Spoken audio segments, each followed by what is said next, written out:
जय श्री कृष्णा मित्रों, फिर से हम हाजिर हैं अपने नए वीडियो अनमोल विचार यूट्यूब चैनल में। मित्रों, आज का जो भी कहानी है वो बहुत ही ज्ञानवर्धक और प्रेरणादायक है। मित्रों, इस कहानी को पूरा सुनिएगा। दोस्तों, आज हम जो कहानी प्रस्तुत करने जा रहे हैं ये कहानी एक चिड़िया की है और चिड़िया की महाशिवरात्रि की कथा है। यह कहानी शिव महापुराण में वर्णित है, इसलिए ये कथा बहुत ही पवित्र और पावन है। भगवान शिव कहते हैं कि जो मनुष्य इस कथा को प्रेम भाव से सुनते हैं उनके सभी जन्म जन्मांतर के पाप नष्ट हो जाते हैं और उनके जीवन में सभी प्रकार के दुखों से मुक्ति मिल जाती है। जो मनुष्य इस कथा को पूरी लगन भाव और से सुनता है उस पर भगवान शिव की असीम कृपा बनी रहती है। मित्रों, मार्च के महीने में शिवरात्रि आने वाली है और आज हम एक चिड़िया की पावन और पवित्र शिवरात्रि कथा प्रस्तुत करने जा रहे हैं। ये कथा इतनी पावन और पवित्र है कि जो लोग महाशिवरात्रि का व्रत करते हैं उन लोगों के लिए ये कथा कोई रामबाण से कम नहीं है। शिवरात्रि का व्रत करने वालों के लिए ये कथा कोई वरदान से कम नहीं है। उन लोगों को ये कथा जरूर सुनना चाहिए। जो लोग सोमवार का व्रत करते हैं उन लोगों को भी ये कथा जरूर सुननी चाहिए। जो लोग इस कथा को सुनते हैं उनके ऊपर भगवान शिव की असीम कृपा बरसती है और जीवन में मनुष्य को अच्छे कर्म करने की प्रेरणा देती है। मनुष्य को अपने जीवन में सत्मार्ग पर चलने की प्रेरणा देती है।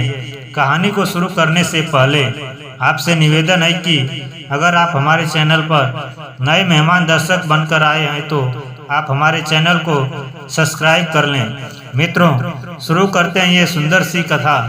बहुत समय पहले की बात है। किसी नगर में एक सेठ और सेठानी रहते थे। उनके पास धन दौलत की कोई कमी नहीं थी, पर वे अपने जीवन में कभी दान धर्म परोपकार पुण्य का काम नहीं करते थे और उन्होंने कभी किसी को दान दक्षिणा नहीं दिया था और उनके पास कोई खाने वाला भी नहीं था और उनकी कोई संतानें भी नहीं थी। जिस जगह पर सेठ जी का मकान था उसी जगह पर एक पीपल का वृक्ष था।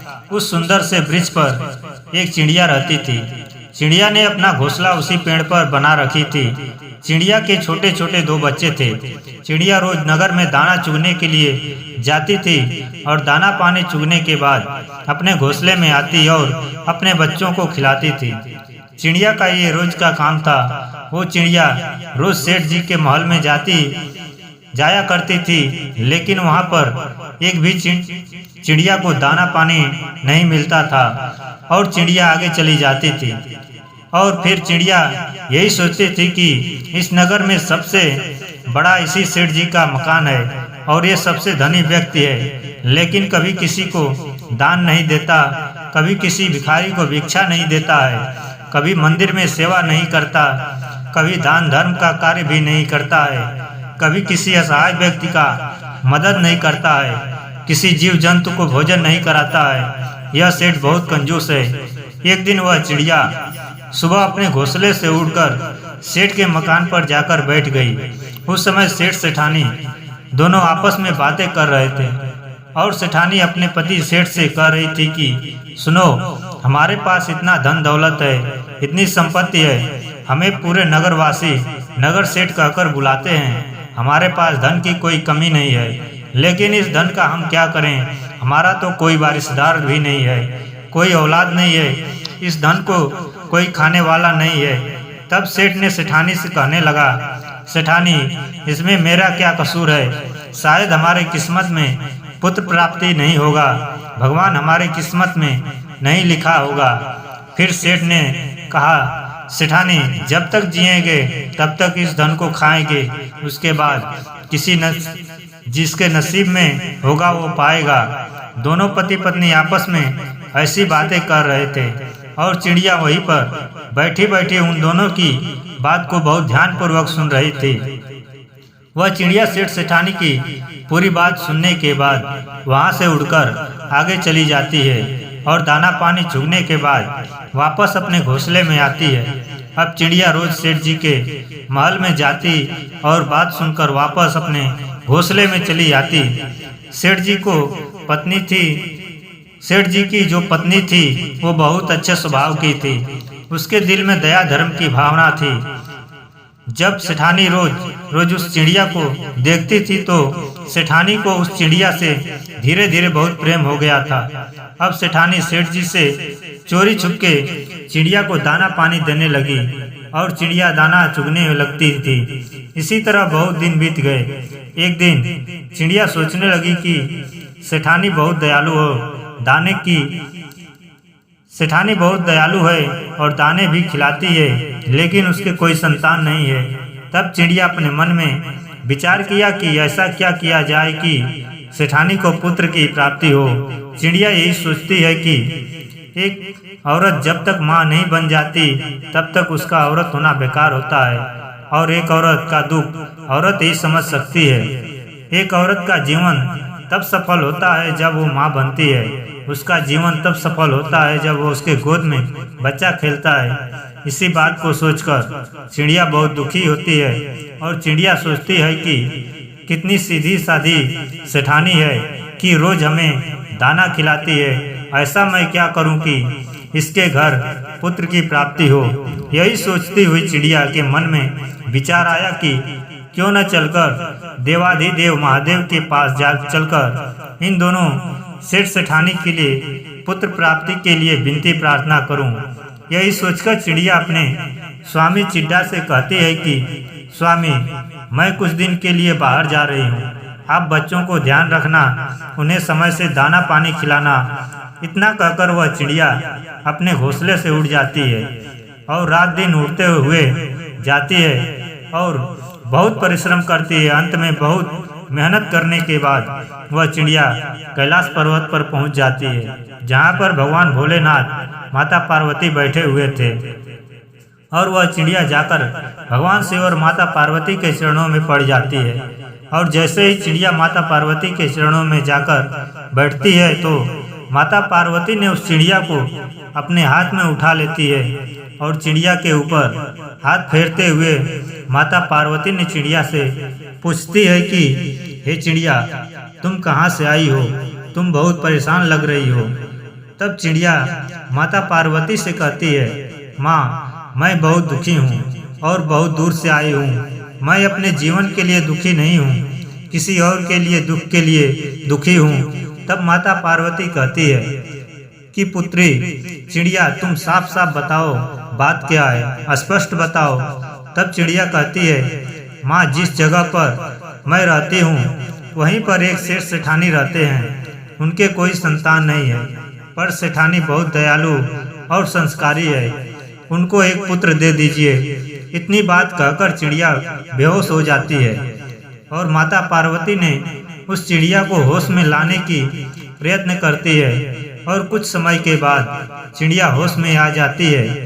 तब माता पार्वती ने उस चिड़िया को दाना पानी खिलाती है और कहती है कि तुम चिंता मत करो, थोड़ी देर में भोलेनाथ उठेंगे, तब मैं उनसे बात करूंगी। और कुछ समय के बाद महादेव अपने समाधि से उठे। तब माता पार्वती ने उस चिड़िया को अपने हाथ में लेकर भगवान शिव के समक्ष गई और कहती है, प्रभु, किसी नगर में एक सेठ सेठानी रहते हैं, क्या उनके भाग्य में कोई संतान है या नहीं? तब महादेव ध्यान में लीन होकर देखते हैं और कहते हैं, पार्वती, उनके नसीब में कोई संतान नहीं है। तब माता पार्वती ने कहती है कि प्रभु, उनके भाग्य में पुत्र नहीं है तो आपको पुत्र देना होगा। तब महादेव कहते हैं, पार्वती, तुम जिद क्यों करती हो? उनके नसीब में कोई संतान नहीं है तो मैं उनको पुत्र कैसे दूं? तब माता पार्वती ने जिद करती है कि ये चिड़िया बहुत दूर से आई है और आशा करके आई है कि मैं इनकी मदद करूंगी। इसी विश्वास से इतनी दूर से भूखी प्यासी उड़कर आई है, उसको खाली हाथ नहीं भेज सकते हैं। माता पार्वती की बात सुनकर तब भगवान भोलेनाथ कहते हैं, ठीक है पार्वती, तुम हर बात पर जिद करती हो और तुम्हारी हर जिद को पूरा करना पड़ता है, तो ठीक है, उस सेठ सेठानी को हम एक पुत्र देंगे।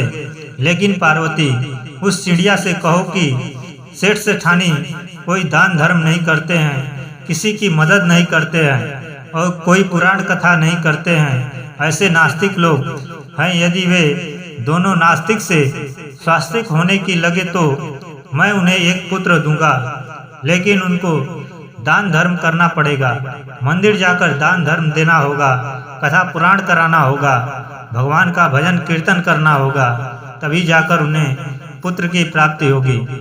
तब चिड़िया कहती है, प्रभु मैं अपनी तरफ से पूरी कोशिश करूंगी कि वो लोग दान धर्म करें, पूजा पाठ करें, व्रत करें, दान दक्षिणा दें। मैं अपनी तरफ से पूरी कोशिश करूंगी। तब महादेव कहते हैं, तथास्तु, ऐसा ही होगा।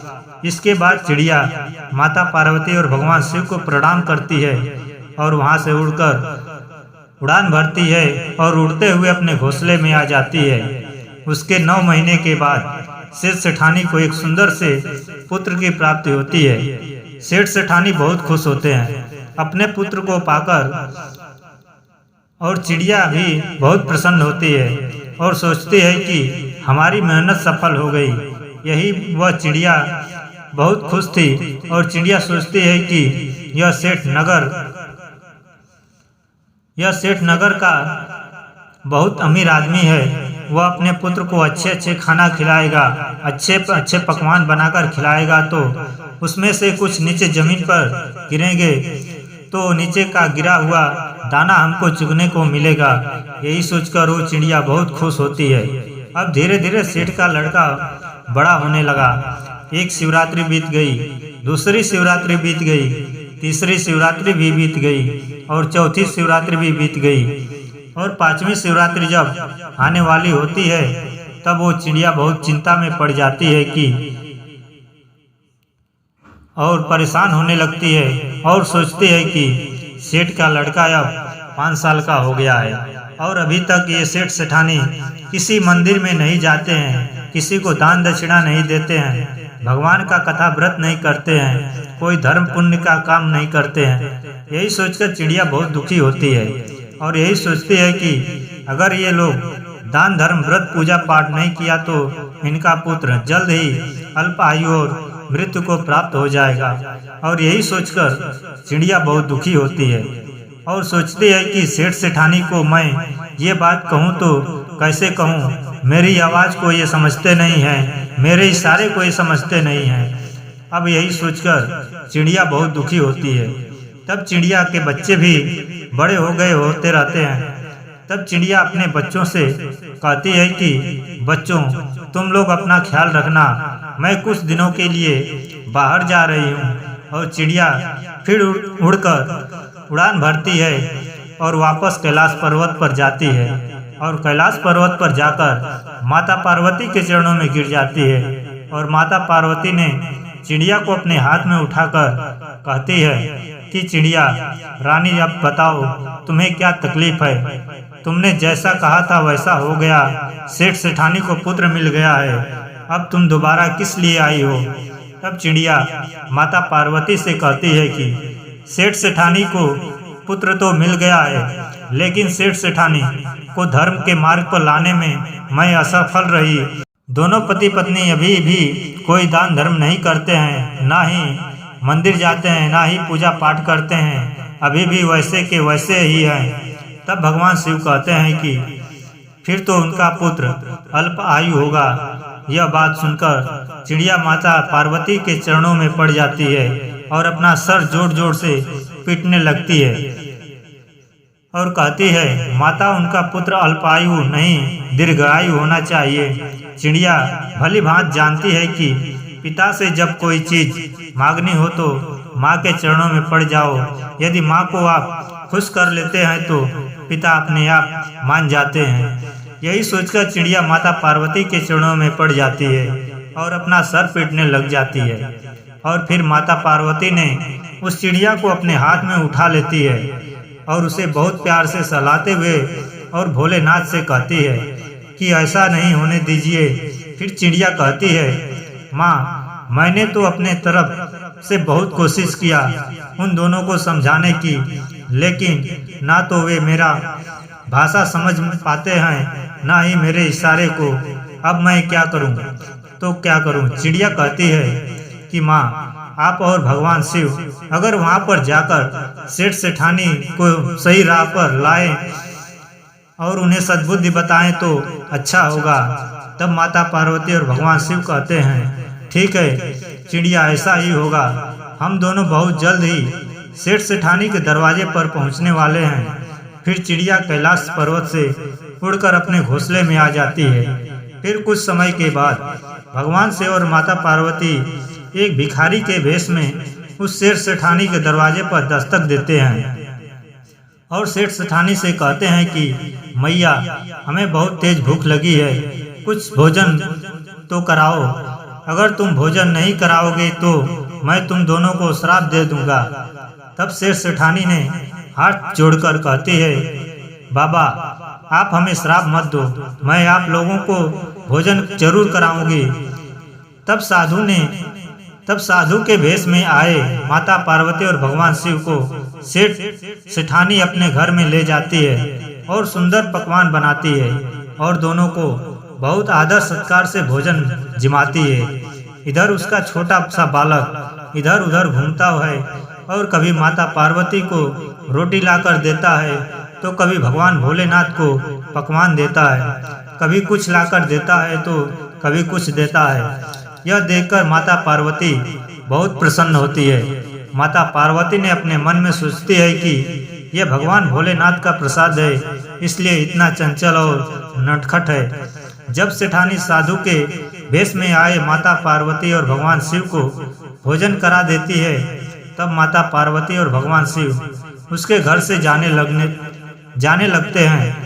तब सेठ सेठानी दोनों आते हैं और हाथ जोड़कर कहते हैं कि बाबा, हमसे अगर सेवा में कुछ कमी, कुछ गलती हो गई हो तो उसे क्षमा कर दें, लेकिन श्राप न दें। तब महादेव कहते हैं कि सुनो सेठानी, गलती तो तुमने बहुत की है। अगर गलतियां तुमने करते जा रहे हो, अगर इसी तरह से तुम रहे तो तुम्हारे पुत्र के ऊपर घोर संकट आने वाला है और तुम्हारा बालक जल्द ही इस दुनिया से मृत्यु को प्राप्त हो जाएगा। तब साधु के भेष में आए माता पार्वती और भगवान शिव के चरणों में सेठ सेठानी गिर जाते हैं और कहते हैं, बाबा हमें कोई रास्ता बताइए, हम क्या करें। बुढ़ापे में जाकर एक पुत्र प्राप्ति हुआ है, इसे हम खोना नहीं चाहते हैं। तब महादेव कहते हैं, सुनो और खड़े हो जाओ और ध्यान से सुनो। आज के बाद तुम्हारे घर कोई आए तो उसे खाली हाथ नहीं जाने देना। दान धर्म करो, पूजा पाठ करो, दूसरों की मदद करो, दान दक्षिणा दो और महाशिवरात्रि का व्रत करो और भगवान का भजन कीर्तन करो, पूजा। तब पति पत्नी दोनों हाथ जोड़कर महादेव के चरणों में पड़ जाते हैं और कहते हैं, बाबा हमें आज से ऐसे ही करेंगे। जब महादेव कहते हैं ये जो पुत्र तुम्हारे घर में हुआ है, ये तुम्हारे नसीब में नहीं था, तुम्हारे किस्मत में नहीं था। यह एक चिड़िया की परिश्रम है जो यहाँ से उड़कर कैलाश पर्वत तक गई थी और वहाँ जाकर माता पार्वती और भगवान शिव से विनती करके प्रार्थना करके ये पुत्र मांगा है। यह उनका फल है जो आज तुम्हारे घर में एक छोटा सा बालक खेल रहा है। तब सेठ सेठानी कहते हैं कि बाबा यह चिड़िया कौन सी है। तभी वह चिड़िया वहाँ पर आती है और माता पार्वती और भगवान भोलेनाथ को प्रणाम करती है। प्रिय मित्रों, वह दिन महाशिवरात्रि का था जिस दिन माता पार्वती और भगवान शिव सेठ सेठानी के घर आए। माता पार्वती और भगवान शिव सेठ और सेठानी के घर अपना असली रूप धारण करते हैं और सेठ सेठानी को दर्शन देते हैं और उस चिड़िया की महाशिवरात्रि सफल होती है। इसके बाद सेठ सेठानी महाशिवरात्रि का व्रत करते हैं और बहुत ही धूमधाम से मनाते हैं और साथ में चिड़िया भी व्रत करती है और माता पार्वती भगवान शिव का प्रयत्न दर्शन करते हैं और तृप्त हो जाते हैं और उनकी महाशिवरात्रि व्रत सफल हो जाती है। जो लोग महाशिवरात्रि का व्रत करते हैं उन लोगों पर देवाधिदेव महादेव की ऐसे ही कृपा बनी रहे जैसे कि सेठ और सेठानी और चिड़िया पर थी। प्रिय मित्रों, हम आशा करते हैं कि ये वीडियो आप लोगों को जरूर पसंद आई हो। तो दोस्तों, हमारे चैनल को लाइक और सब्सक्राइब जरूर करें। धन्यवाद दोस्तों, मिलते हैं कुछ ऐसे ज्ञानवर्धक आगे वीडियो में, तब तक के लिए धन्यवाद।